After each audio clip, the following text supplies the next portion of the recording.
लेकिन लोग कल को नहीं सोचते हैं, कल को नहीं देखते हैं, सिर्फ ये समझते हैं कि बकरी लेकर आएंगे और किसी तरह उनको चढ़ाकर हम पाल लेंगे, लेकिन ऐसा नहीं है। सब कुछ का एक सिस्टम होता है। अगरचे उनका फीडिंग सिस्टम पूरा कंप्लीटली 1 से सवा साल का जो खर्च होता है वो अपने पास बैलेंस रख के चले, या उनके पास कोई ऐसा स्रोत है जिससे अपने पारिवारिक खर्च को पूरी तरह व्यय करने के बाद भी इतना पैसा बच जाए कि हमारी बकरी लगभग 2 साल का हो गया। 2 साल का हो गया। ये हमारे यहाँ का बासा है, ये मेल है। इसका बच्चा बड़बड़ी है तो एक समान दिखता है।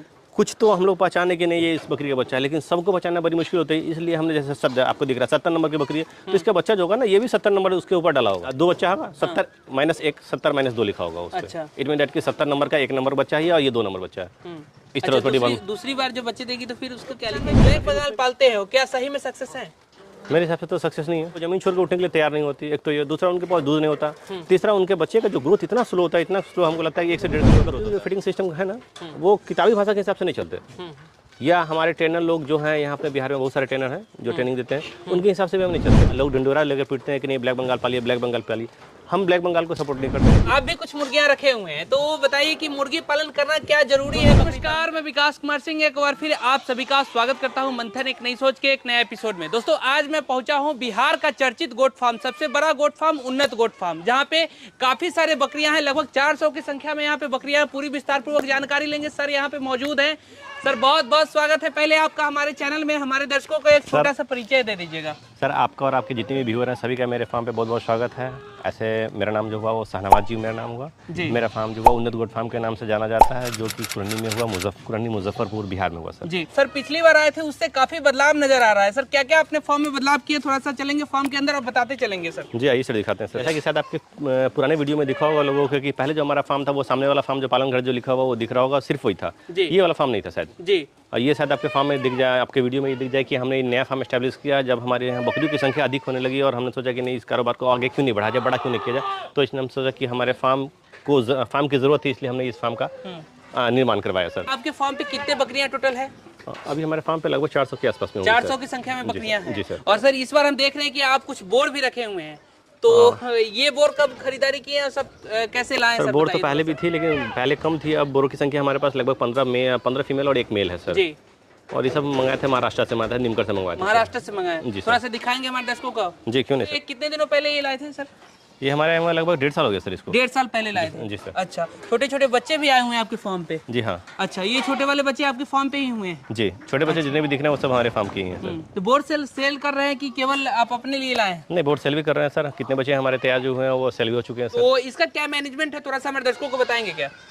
सर इसमें ऐसा कुछ खास मैनेजमेंट, जिस तरह हमारी बड़बड़ी की बकरियां रहती हैं उस तरह ये भी रहती है। बस इसमें फीडिंग का जो सिस्टम है ना, इसका थोड़ा सा अधिक टाइट होता है। बड़बड़ी की अपेक्षा इसमें दाना की जो मात्रा होता है वो दुगुना लगता है। खाना भी अबाउट यूँ समझिए कि वो जितना खाती है उसका 1.5 गुना अधिक ये खाना खाती है, क्योंकि बोर की प्रजाति जो होती है ना वो बड़े कद की होती है। अधिक अगरचे फीडिंग सिस्टम अगर उसका टाइट ना दिया तो उसके फिर ग्रोथ अच्छे नहीं आ पाएंगे सर। अच्छा, इतने सालों का अनुभव है आपके पास, अपने बिहार में आप क्या देख रहे हैं कि बोर का पालन करना क्या सही है किसानों के लिए? सर देखिए, नए बंदे के लिए नहीं है, जो वैसे बंदे जो पुराने हो चुके हैं, जिनके पास मार्केटिंग की पकड़ है जी, वो बोर की फार्मिंग कर सकते हैं। इसलिए कि बोर की बकरी तो महंगी है, तो जाहिर सी बात उसके बच्चे आएंगे तो वो भी महंगे होंगे।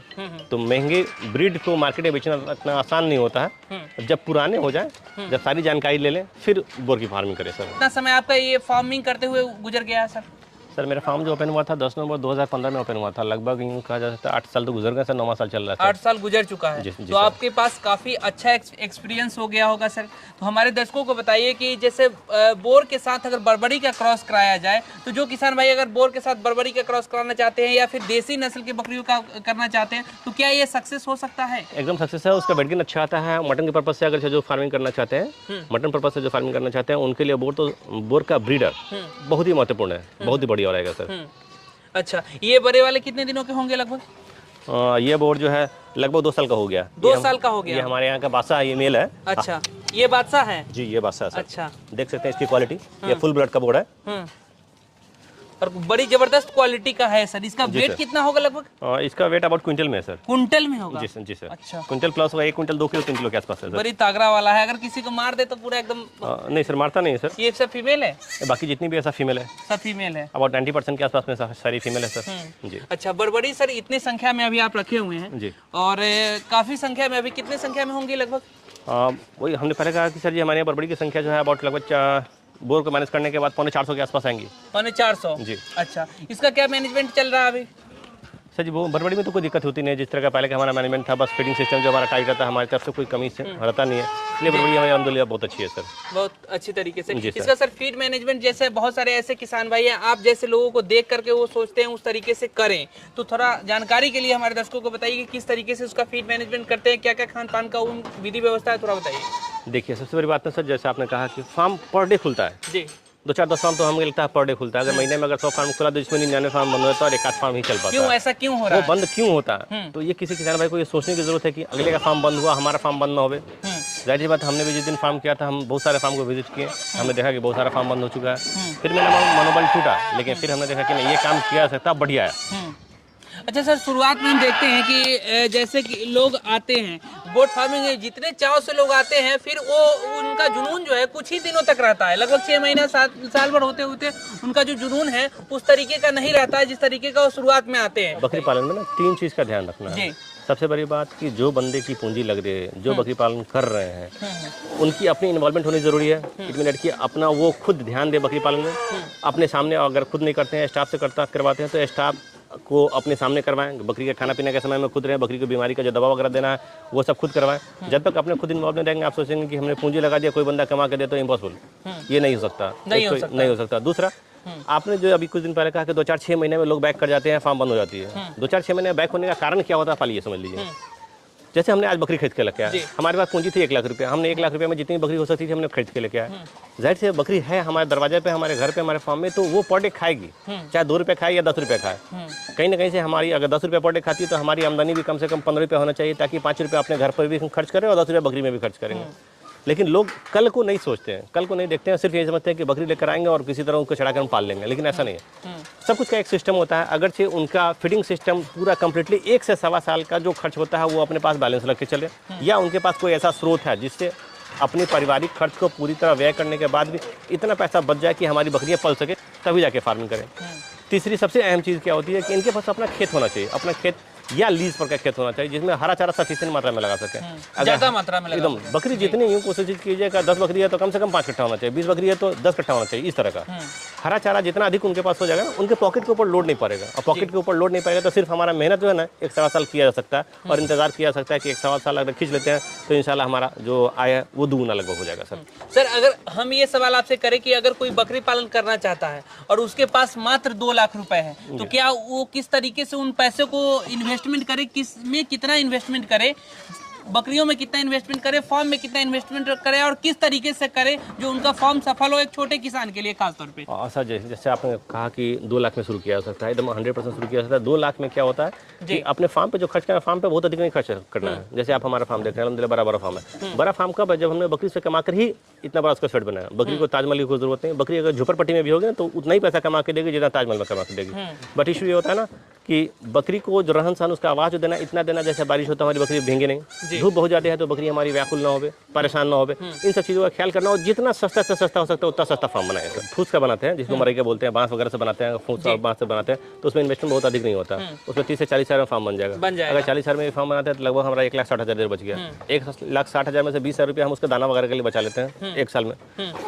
20,000 रुपये उसमें निकल गया तो लगभग 1,40,000 बचे। 1,40,000 में आप 10 बकरी और 1 ब्रीडर ले ले सर, वहीं से कहानी फिर शुरू करें सर। अच्छा, तो 10 बकरी और 1 ब्रीडर से शुरुआत कर सकते हैं, और जो कुछ पैसा बचेगा उसको आप सेव करके रखें, क्योंकि अगर किसी तरीके का अगर कोई परेशानी आपके फार्म पे एकाएक आ गया तो फिर उससे सामना किया जा सकता है। कुछ तो रखना जरूरी है, एकदम सेफ बैलेंस तो कभी भी होना चाहिए सर। जी, हरा चारा बहुत महत्वपूर्ण है बकरी पालन में, और कौन कौन सा हरा चारा लगाना जरूरी है, थोड़ा सा बताइए सर। सर देखिए, हम जो लगाए हुए हैं, हमारे पास नेपियर सफिशिएंट मात्रा में लगा हुआ है। नेपियर हम लोग लगभग 2.5 एकड़ में नेपियर लगाए हुए हैं। उसके बाद हमारे पास जई लगा हुआ है सर। जी, ये दोनों चीज़ हमने लगाए हुए हैं। लगाने को तो बहुत सारा लगाया जा सकता है, जई है, जेनेरा है, बरसीम है, नेपियर है, या पेड़ के पत्ता की व्यवस्था। मतलब हरा चारा ऐसा होना चाहिए जो फ्री में चारा मुहैया कराया सके और बकरियों को फ्री में पाला जा सके। सिर्फ हमारा मेहनत 1-1.25 साल लगे, 1-1.25 साल इंतजार किया जा सकता है मेहनत लगाने के बदले, बट पॉकेट पर सिर्फ हमारा लोड नहीं पड़ेगा तो वो लंबा इंसान खींच जाएगा सर। आजकल देख रहे हैं कि मुर्गी पालन का एक प्रचलन चल गया है गोट फार्मिंग के साथ साथ, तो सर आप भी कुछ मुर्गियां रखे हुए हैं, तो बताइए कि मुर्गी पालन करना क्या जरूरी है बकरी पालन करते हुए? ऐसा कोई जरूरी नहीं है सर जी। देखिए जैसे बकरी होती है, जैसे आपने देखा कि ये फीडिंग सिस्टम हमारा जो फीडर है, जी। इसमें बहुत सारे हमने फार्म में हम देखा है कि बकरी पालन है साथ में मुर्गी पालन को भी उसी तरह छुट्टा छोड़े हुए हैं जी। लेकिन मुर्गी में टेंडेंसी क्या होती है, जैसे आप दाना देंगे मुर्गी भी चली आएगी छूट कूद के उसमें गंदा कर देगी, उसमें बीट देगी, वो लैटिंग करेगी तो दाना हमारा गंदा होगा, फिर हमारी बकरी क्या खाएगी, वो नहीं खाएगी। इस तरह बकरी के साथ में मुर्गी नहीं होना चाहिए, फिर उसको आप अलग पाल सकते हैं। अलग पाल सकते हैं जी, अलग पाल सकते हैं, लेकिन साथ में ना छोटे पालें, सर। किसान खासतौर पे हम देखते हैं कि छोटे किसान जो लोग करते हैं वो बकरी पालन तो कुछ करते ही हैं, लेकिन साथ में कुछ मुर्गियां रखे हुए रहते हैं जिनसे उनका जो पर डे का कॉस्ट है, पर डे का जो खर्च है वो निकलते रहता है उससे, और ये बताते हैं कि लगभग हमारा 100 रुपया के आसपास का खर्च है और 100 रुपया मुर्गिया से हमारा रोज का अंडे का हो जाता है, तो फिर इससे हमारा जीरो खर्च में हो रहा है। इस तरीके का लोग बताते हैं सर, ये सही है? नहीं, मेरे ख्याल से वो सही नहीं है, लेकिन सब कुछ का एक सिस्टम होना चाहिए। हमने पहले कहा कि मुर्गी अगर साथ में बकरी के साथ में रहेगी, उसका शेड अलग होना चाहिए, इसका शेड अलग होना चाहिए। ठीक है, मुर्गी उतर से कमा के देती है, बकरी पे आप खर्च कर सकते हैं, वो 100% बराबर है, लेकिन मुर्गी के साथ में बकरी, मतलब दोनों एक साथ में कंबाइन करके नहीं रखा जा सकता। जैसे ही रहेगी ना तो उसके दाने के सिस्टम को पूरा हिला कर देती है, वो पूरा गंदा कर देती है। वैसे कंडीशन में बकरी आपकी खाएगी नहीं। जहाँ भी ये चीज़ देखेंगे आप देखेंगे कि वहाँ की बकरी भरपेट खाना नहीं खाती सर वो। अच्छा सर, इतने जगह फार्मर के यहाँ जाते हैं, इतने सारे किसान के यहाँ जाते हैं, इस तरीके का हेल्दी बकरियां नहीं देखने को मिलता है सर, तो आपके पास जो बकरियां हैं उसको क्या मिनरल मिक्सचर आप देते हैं, थोड़ा सा बताइए। और सर यही होता है ना कि लोग अपने बकरियों पर खर्च नहीं कर पाते हैं और हम अपनी बकरियों पर खर्च करते हैं। उनको जो भी संपूर्ण आहार चाहिए ना, लोग ये कहते हैं कि खर्च तो हम करेंगे लेकिन उससे उतना रिकवर हमको नहीं होगा, तो फिर क्यों खर्च करेंगे हम उस पर? पहले खर्च करें फिर तो रिकवरी की बात करेंगे। पहले खर्च करते ही नहीं तो रिकवरी कहाँ से होगा सर? 6 महीने में तो उनकी रिकवरी हो जाती है, तो वो क्या गेन प्राप्त करेंगे सर? पहले तो बकरी पर खर्च कर बकरी को हेल्दी बनाए ताकि उसके बच्चे जो है वो हेल्दी है, दूध संपूर्ण मात्रा में बच्चे को मिले ताकि उसके ग्रोथ अच्छे आएंगे, तो हम बच्चे बिकेंगे तो हमें अच्छा पैसा मिलेगा। लेकिन शुरू से सिस्टम उन्होंने हिला दिया। पहले ये सोच लिया कि हाँ हम खर्च क्यों करने जाए, हमें तो उतना मुनाफा होने नहीं जा रहा है, तो वैसे कंडीशन में बकरी दुबली होगी, बच्चा भी छोटा आएगा, बच्चे का ग्रोथ भी अच्छा नहीं होगा, बकरी को दूध भी नहीं होगा, तो कहाँ से मार्केटिंग रेट उनको अच्छा मिल पाएगा सर? वैक्सीनेशन वगैरह कितना महत्वपूर्ण है और कौन सा वैक्सीनेशन महत्वपूर्ण है? देखिए बकरी पालन में 2 चीज़ तो एकदम देखने का। वैक्सीनेशन में देखिए तो वैक्सीनेशन में सर जी PPR, FMD, ET plus TT, HS और BQ, इतना वैक्सीन तो एकदम हर हाल में मस्ट है कि वैक्सीन अपने फार्म पे करें। साथ में डिवॉर्मिंग, बिना डिवॉर्मिंग और वैक्सीन के फार्मिंग नहीं किया जा सकता बकरी पालन। खुदा न खास्ता किन्हीं का फार्म भगवान दौर से चल भी रहा है तो कभी इसी तरह की परेशानी आएगी तो बकरी को बचाना बड़ी मुश्किल हो जाता है और वो बंदे फेल कर जाते हैं, सारी बकरी की मोर्टिलिटी हो जाती है। आपका सर फार्म कितने एरिया में बना हुआ है टोटल? लगभग हमारा फार्म जो है सर 1.5 एकड़ में बना हुआ है। 1.5 एकड़? जी सर। अच्छा, 1.5 एकड़ में आपका फार्म है। हरा चारा कितना जगह में आप लगाए हुए हैं? हरा चारा में 2.5 बीघा में नेपियर लगा हुआ है और 1 बीघा में जेनेटर लगा हुआ है। अच्छा, जो फार्म है उससे भी ज्यादा लगभग 2 गुना के आसपास आप हरा चारा लगाए हुए हैं क्या? जितना एरिया में आपका फार्म है नहीं हो पाता सर, उसके बावजूद भी नहीं हो पाता, जिस कारण हमें सूखा चारा देना पड़ता है सर। सूखा चारा में और सर क्या क्या अपने फार्म पे खिला रहे हैं? सूखा चारा हम लोग गेहूं का भूसा, चोकर, चने का छिलका और दाना देते हैं उसमें। ये सब मिक्स करके देते हैं? सब मिक्स करके उसको देते हैं। मिनरल मिक्सचर में जैसे बहुत सारे लोग जो अलग अलग तरीके का दाना वगैरह देते हैं, तो मिनरल मिक्सचर में क्या क्या देना जरूरी है? देखिए सर, किताब की भाषा तो हम जानते नहीं, हम तो प्रैक्टिकल करते हैं और प्रैक्टिकल के जो हमारे साथ गुजरता है या जो हम करते हैं वही हम बता सकते हैं। जैसा कि आप जानते हैं अल्हम्दुलिल्लाह हमारा फार्म जो चल रहा है वो 8 साल से चल रहा है। 8 साल कंप्लीट हो गया, 9वां साल में हमने इंटर किया सर। हम लोग अपने बकरी जो फीडिंग सिस्टम है ना, वो किताबी भाषा के हिसाब से नहीं चलते, या हमारे ट्रेनर लोग जो हैं यहाँ पे बिहार में बहुत सारे ट्रेनर हैं जो ट्रेनिंग देते हैं, उनके हिसाब से भी हम नहीं चलते। हम जो देते हैं एक्चुअल क्या देते हैं वो हमने बताया, गेहूं का भूसा, चोकर, चने का छिलका और हरा चारा। मिनरल मिक्सचर में एग्रीमिन फॉर चिलेटेड पाउडर जो आता है हम लोग उसका इस्तेमाल कर सकते हैं। महीने में मात्र 3 दिन देते हैं हम लोग। हर महीने में 3 दिन लिवर टॉनिक देते हैं, हर महीने में 3 दिन बी कॉम्प्लेक्स और 3 दिन कैल्शियम। यही हम लोग का रूटीन है, इसी के हिसाब से हम लोग कंटिन्यू चल रहे हैं सर। डिवार्मिंग वगैरह करने का क्या सिस्टम है? डिवार्मिंग देखिए, डिवार्मिंग करने का क्या है कि बकरी जब भी, जैसे आज बकरी बच्चा दी है, बच्चा देने के कम से कम 10 दिन के बाद, जिसमें 10 से 15 दिन जब हो जाए तब उस बकरी को डिवार्मिंग कीजिए जी। उसके बच्चे की डिवार्मिंग, पहला डिवार्मिंग 15 से 20 दिन में होना चाहिए, दूसरी डिवार्मिंग जो होना चाहिए वो आपको 40 से 45 दिन में होना चाहिए और तीसरी डिवार्मिंग 3 महीने में होनी चाहिए सर। अच्छा सर, एक सवाल और हमारा उठ रहा है कि सारे बकरियों पे आप देख रहे हैं कि वो उधर 14 लिखा हुआ है, उधर 15 लिखा हुआ है, सारे बकरियों पे आपने मार्क करके रखे हैं, तो ये मार्क क्यों किए, किस लिए किए हुए हैं? सर देखिए, बकरियों की संख्या हमारे पास इतनी अधिक है ना कि जाहिर सी बात है बकरी तो बच्चा देगी जी, बच्चे देगी, तो अनकाउंटेबल बच्चे हमारे यहाँ ढेर सारी बकरी है, तो सारे बकरी का बच्चा बड़बड़ी है तो एक समान दिखता है। कुछ तो हम लोग पहचाने कि नहीं ये इस बकरी का बच्चा है, लेकिन सबको पहचानना बड़ी मुश्किल होती है। इसलिए हमने जैसे सब आपको दिख रहा है 70 नंबर की बकरी है, तो इसका बच्चा जो होगा ना ये भी 70 नंबर उसके ऊपर डाला होगा। अच्छा, इसका बच्चा भी होगा, उसको 70 नंबर लिखा जाएगा। 2 बच्चा होगा, 70 -1 70 -2 लिखा होगा उसपे। अच्छा, इट मीन दैट कि 70 नंबर का 1 नंबर बच्चा है और ये 2 नंबर बच्चा है।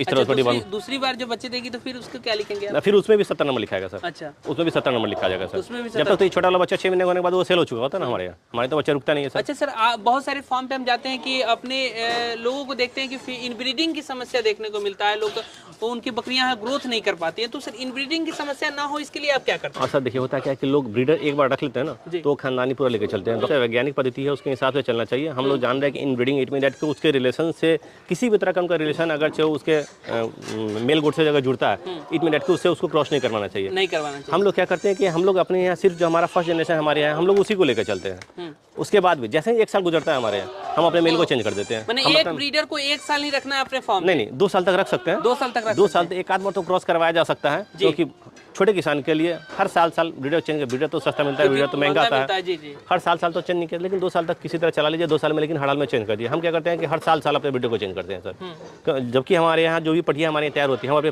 पटिया को सेल आउट कर देते हैं। हमारी पटिया की फार्मिंग हमारे फार्म में नहीं होती है सर। हम देख रहे हैं कि सेक्शन बाई सेक्शन आप अपने फार्म में बनाए हुए हैं, सेक्शन बाई सेक्शन अलग अलग आप बकरियों को रखने के लिए वारे बाई वारे बनाए हुए हैं, तो उसमें सर किस तरीके से आप मैनेजमेंट करते हैं, उसका क्या सिस्टम होता है? और सर उसमें जैसे होता है कि जो बच्चा देने वाली बकरी वो अलग होती है, जो छोटे बच्चे होते हैं वो अलग होती है, जो बच्चे दे चुकी हैं वो अलग होती है, जो कमजोर बकरी है वो अलग होती है, जो बहुत हेल्दी फैटी बकरी है उनको अलग रखते हैं। इस तरह करके हम लोग रखते हैं सर। बहुत अच्छे तरीके से आप फार्म बनाए हुए हैं। नया वाला भी फार्म आप बहुत बेहतरीन तरीके से बनाए हैं सर। तो इसमें कितना इन्वेस्टमेंट हो गया और ये वाले फार्म में कितना इन्वेस्टमेंट आपका हो चुका है? सही है, जैसा फार्म आपको सामने में दिख रहा होगा इसमें हमारा लगभग 10 लाख रुपया लगा था। 10 लाख रुपया का सर इन्वेस्टमेंट करना क्या जायज है? बकरी पालन में इतना बड़ा इन्वेस्टमेंट करना जायज है? हाँ एकदम जायज है सर। बकरी से कमा कम किया। जैसे ये वाला फार्म जो सामने जो दिख रहा है मेरा पालन घर वाला, जो इसको बनाने में लगभग मेरा 28 लाख रुपया लगा था। इसको बनाने में 28 लाख रुपया लगा था। अच्छा, इसका कितना समय लाइफ है इसका? ये तो लाइफ टाइम है ना सर, ये तो लाइफ टाइम में खत्म कहाँ होने वाला सर। ये टोटल कंक्रीट का बना हुआ है, ये हमने लोहे का बनवाया लेकिन ये कंक्रीट का बना हुआ है। अच्छा, इसका हाइट कितना है सर, ऊंचाई? ये जमीन से हाइट इसकी लगभग 6.5 फीट है सर। 6.5 फीट है। और इसका कितना? इसकी भी 6.5 फीट है सर। इसकी भी 6.5 फीट है। जी सर। अच्छा, तो दोनों में इससे सर क्या फायदा, एलिवेटेड बनाने से क्या फायदा होता है? जैसे बहुत सारे जगह पे हम जाते हैं तो जो किसान भाई हैं जो छोटे स्तर से करते हैं वो लोग भी एलिवेटेड आजकल बनाना चालू कर दिए हैं। जैसे बांस का ही अपना नीचे में चचरी लगा करके उसका भी एलिवेटेड बना देते हैं लोग कम खर्च में। तो उससे सर क्या फायदा होता है, थोड़ा बताइए। एलिवेटेड बनाने में सबसे बड़ा फायदा क्या होता है, कम जगह में ज्यादा बकरी हटती है। दूसरा स्टाफ कम लगता है। जैसे इतनी सारी बकरियां कि जब उसके बीट आएंगे, निड़ी होंगे, पेशाब होंगे तो वो सब साफ करने में स्टाफ की जरूरत पड़े। जैसे हमारा नीचे वाला सेट जो पुराना सेट आपको दिख रहा होगा, पुराने सेट में एक स्टाफ अगर झाड़ू मारना शुरू करता है तो सुबह से शाम तक एक स्टाफ झाड़ू ही मारता होता है। बट इस फार्म में अगर स्टाफ जाए, इस मेरा इलेक्ट्रिक से 2 है, एक लकड़ी वाला एक प्लास्टिक वाला। प्लास्टिक वाले में झाड़ू मारने की कभी जरूरत ही नहीं, जितना बीट होता है वो सब नीचे गिर जाता है ऑटोमेटिक।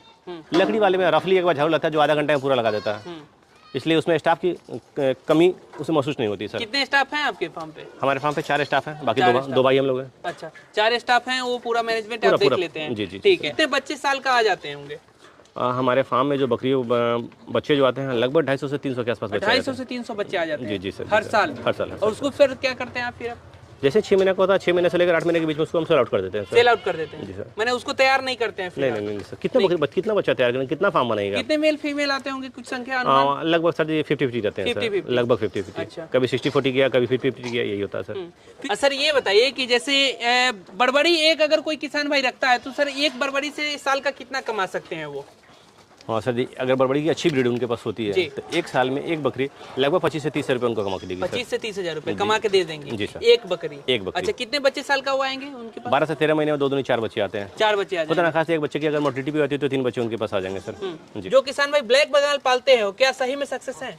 मेरे हिसाब से तो सक्सेस नहीं है। मेरे हिसाब से तो सक्सेस नहीं। ब्लैक बंगाल में प्योर ब्लैक बंगाल जो अपने गांव देहात वाली देहाती बकरी होती है ना, वो पालने के लायक नहीं होता, क्योंकि वो जमीन छोड़ के उठने के लिए तैयार नहीं होती। एक तो ये, दूसरा उनके पास दूध नहीं होता, तीसरा उनके बच्चे का जो ग्रोथ इतना स्लो होता है, इतना स्लो हमको लगता है कि 1 से 1.5 किलो का ग्रोथ होता है। और लोग ढिंडोरा लेकर पीटते हैं कि नहीं ब्लैक बंगाल पालिए, ब्लैक बंगाल पालिए। हम ब्लैक बंगाल को सपोर्ट नहीं करते हैं, इसलिए कि स्पेशली हमने शुरू से काम किया बड़बड़ी को। लेकिन कुछ लोगों का रिक्वायरमेंट था कि नहीं सर, जिस तरह आप ब्लैक बंगाल रख रहे हैं उस तरह आप जिस तरह आप बड़बड़ी रख रहे हैं उस तरह ब्लैक बंगाल भी रखे। तो ब्लैक बंगाल की हमने कुछ संकर नस्ल की बकरियां लाई हैं। क्रॉस ब्रीड का हम भी समर्थन करते हैं कि क्रॉस ब्रीड सही है, लेकिन अगर सर प्योर ब्लैक बंगाल पे कहेंगे तो पूरा का पूरा नष्ट होने वाला है पैसा। और उसके लिए है जो ग्रेजिंग कराता हो, जो चराई कराता हो, जिनके अगर कमर्शियल पर्पज से अगर कोई कर रहा है तो उनके लिए सर ये इस तरीके का नस्ल रखना, बड़े नस्ल का रखना, बीटल इन जैसे बर्बरी इन जैसे नस्लों का पालना जरूरी है क्या? एकदम जी। और सर जी देखिए, जैसे बरबड़ी अगर पालते हैं ना, तो बरबड़ी किसी मौसम में अपने आप को ढाल लेती है। इसके बच्चे भी अच्छे आते हैं, इसके बच्चे की ग्रोथ भी अच्छी होती है, इससे बच्चे की मोटिलिटी भी कम होती है। सबसे बड़ी बात है, इसकी मार्केटिंग रेट अच्छी मिल जाती है। हम तो काम वही करेंगे ना जो हमें 2 पैसा कमा के दे, तो बरबड़ी से बेहतर तो हमें नहीं लगता कोई कमा के देती है। कमा के सारी बकरियां देती है, बट इसकी इतना कमा के दूसरा कोई ब्रीड नहीं बकरी देता। पालन मेन समय कहा जाता है मार्च को, जी सर। अप्रैल को। मार्च से शुरू तो हो क्या जाता है। मार्च अप्रैल में किन किन चीजों पर किसान भाइयों को ध्यान देना चाहिए जो शुरुआत करेंगे खासतौर पर? बकरी पालन जो भी करना चाहते हैं, तो शुरुआत में अगर करना चाहते हैं तो मार्च से शुरू कर सकते हैं। एक तो ये, इस समय ना मैनेजमेंट बहुत अधिक नहीं करना है। जैसे मैनेजमेंट अभी क्या है कि थोड़ी सी ठंडी भी होती है, थोड़ी सी गर्मी भी होती है। तो गर्मी तो इस समय बकरियां बर्दाश्त कर सकती है, लेकिन ठंडी के वक्त में, शाम के वक्त में ना टेम्परेचर डाउनफॉल हो जाता है। तो शाम के वक्त में अपने फार्म का जो पर्दा है ना वो मेंटेन करें, ताकि बकरी को क्लाइमेट एक सा मिले। सुबह में जो बकरी को बाहर से शेड में से बाहर निकालना, उस वक्त में निकालें जब तक कि बाहर का एनवायरमेंट गर्म ना हो जाए। जब बाहर का एनवायरमेंट जैसे ही गर्म हो, तब अपने शेड से बकरी को बाहर निकालें। शाम में क्या करें, शाम में क्लाइमेट ढलने के पहले ही अपने बकरियों को शेड में डाल दें सर। बोर पालने से किस तरीके से फायदा हो रहा है, कितना कमाई हो रहा है, थोड़ा बताइए। सर देखिए, एक बोर एक साल में लगभग 50 से 60 हज़ार रुपये कमा के देती है। 50 से 60 हजार रुपए कमा के दे जी, सकती है। लेकिन बट ये उनके लिए है जिनके पास मार्केटिंग का अनुभव है। बोर महंगी ब्रीड है, जैसा कि आप जानते हैं। बोर पालने को पाल लेंगे, बट बेचेंगे काम। तो एक बोर का कीमत कितना होगा? हमारे यहाँ तो हर तरह की है सर जी, वो 40 हज़ार से लेकर 1.25 लाख तक की है। 1.25 लाख तक की है।